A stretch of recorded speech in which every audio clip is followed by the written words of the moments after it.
Hi, I'm Terry from Mr. Locksmith. I have the top 10 security tips to secure your home during the holiday season.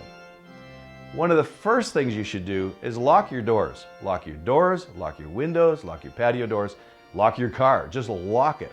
It's amazing how many homes and condos are open. You can walk through the neighborhood, and this is what the crooks do. We call them door shakers. They just shake the door, see what's unlocked. They go in and steal your stuff. The next tip is rekey your house. If you don't know where every single key is, if you've moved in and never changed the locks, if you've lost keys, if you've lent out keys to repair people, service people, whatever, rekey your house. You got to know where they all are. It's amazing how many break-ins happen because somebody has a key, they walk in with and just open the door with the key and steal everything you got. So rekey your locks. Upgrade your deadbolts. Put on some good high-quality deadbolts that will stop the people from picking, bumping, kicking the doors in. Let's make that door secure. Put on a good high-quality deadbolt. I have some great high-security locks, the Abloys, the Medicos, the Primus. Upgrade your deadbolts to a good high-security lock. And don't get the smart key locks because they're dumb. Make your house look lived in. If you have lights on, but have them, nowadays you can have them on programmable, you can have them turn off and on. Get your lights on, have the house look lived in. One of my favorite things to do is when I go away is I leave the TV on. I put the TV on to the news channel, leave it there, I turn up the sound. The flickering of the TV screen makes it look like people are walking around in the house. The other cool feature is outside, all they hear is the bass. They hear boom, boom, boom, boom, boom. They can't hear, they know somebody's talking inside, and they hear the bass outside, they see the flickering lights. Leaving the TV on is a fantastic way of making your house looked in. Mail and newspapers. You're going away, get the mail so it's not piled up. Get somebody picking up your mail. Don't just let it pack up there and make it look like the home's not lived in. Same thing with newspapers, junk mail, flyers, all that garbage that comes during the holiday season. If you're away, get somebody to move it. One of the problems I had where I lived before, I always came in the back door, and one day I went out the front door and there was like piles of flyers because I never went to the front door. Check your front door, make sure that there's not a bunch of old stuff there. Even if you're home, you got all this stuff that makes it look like nobody lives there. So when you're going away, get help, get that stuff moved out of there. One of my favorite security tips is get a gun safe for the home. First of all, if you have firearms, you should have a gun safe anyways to lock up your firearms. Firearms, ammunition, everything. However, you don't have to have firearms in a gun safe. Even the inexpensive gun safes are a great place to store, some of your expensive china, pictures, paper, and valuable items from fire. They will not protect any valuables at all from any burglary attempt. If you've seen my other videos, you know how easy it is to open fire safes. Fire safes are good for fire protection only, not for valuables, papers, that sort of thing. Burglary safes are rated for protecting your items. They're burglary resistant. They are meant for your jewelry, your gold, your cash. They are meant to slow down burglars. Your fire safe and your burglary safe should be secured, anchor bolted to the floor or wall. Very easy to do. That slows the criminals down a little bit. You can get a combination fire and burglary safes together. So they have fire protection and burglary resistant protection. That's my favorite for the home. They're not inexpensive. They start at $500 up, but they're a very good investment. You got one safe, does everything. If you have firearms in the house, you need a gun safe. Inexpensive gun safe to expensive gun safe, they're all good. Of course, the more money you spend, the more highly rated they are, the better it is to protect your firearms. One of my favorite things is you don't have to have guns, firearms to protect your goods. Get a big gun safe, anchor it to the wall and floor, and put in some of the stuff that you just don't want stolen. A few your watches, some inexpensive jewelry. I have some favorite china that was given to me by my grandmother. I put my china in the gun safe.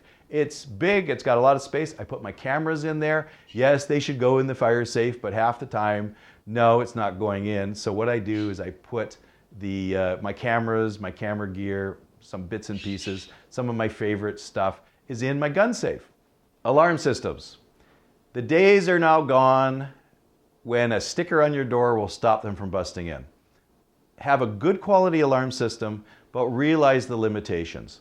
Right now, everybody has alarms. Half the time they're not turned on. You have an alarm system, turn it on. The thieves kick the door in, the alarm goes off, they run in real quick, steal what they can and get out. Alarm systems are great, but they're not going to stop break-ins anymore. One of the recommendations we do to a lot of people if you're away, it's inexpensive, but have a runner service. A runner service is a security guard company. When the alarm goes off, they get the notification.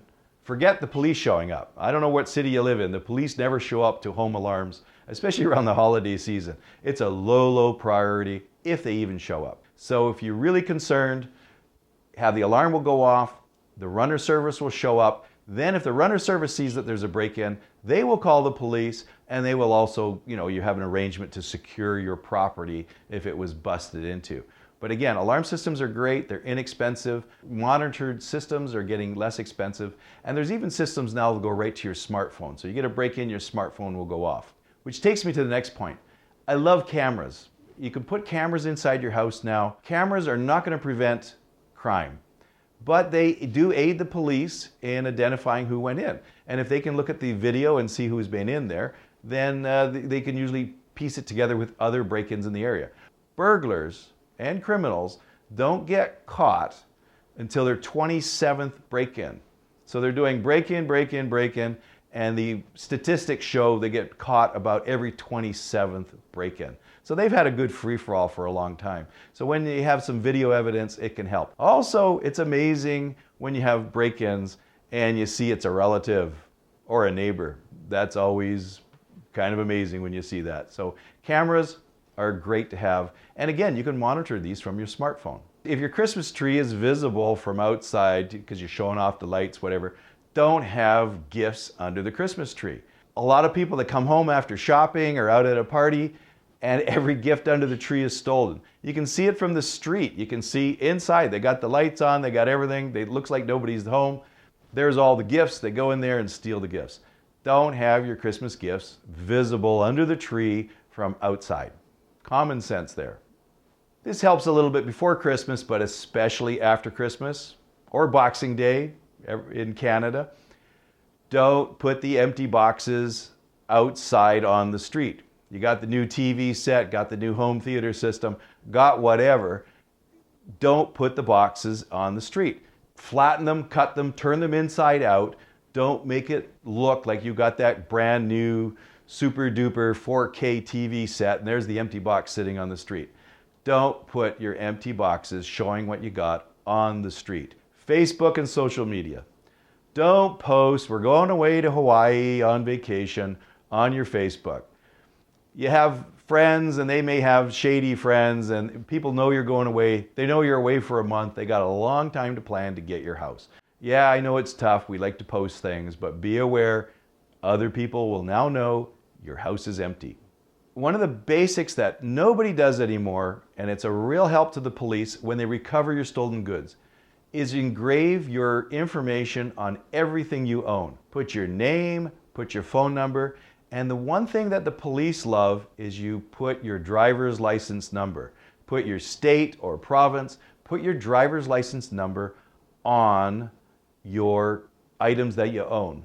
Put your name on it, put it on the back of the TV, put it on everything. You can buy these little Dremel engravers and just engrave information on everything you own. I've gone into houses and I've seen where they've noticed the big engraving on everything and they've just left it behind. Social security numbers and social insurance numbers aren't good to put on because a lot of times the different government agencies can't access that information. One thing, in the old days they would say put that on, but police departments have a difficult time getting that information from the government. So your driver's license information, your phone number with area code is fantastic. So I hope you enjoyed the top 10 security tips for securing your home during the holidays, and I wish you a Merry Christmas and a Happy New Year. I hope you enjoyed watching this video. Subscribe to my channel. Also, visit my website and you can see what online locksmith training I have for beginners, intermediate, and advanced, as well as my covert methods of entry and my non-destructive methods of entry.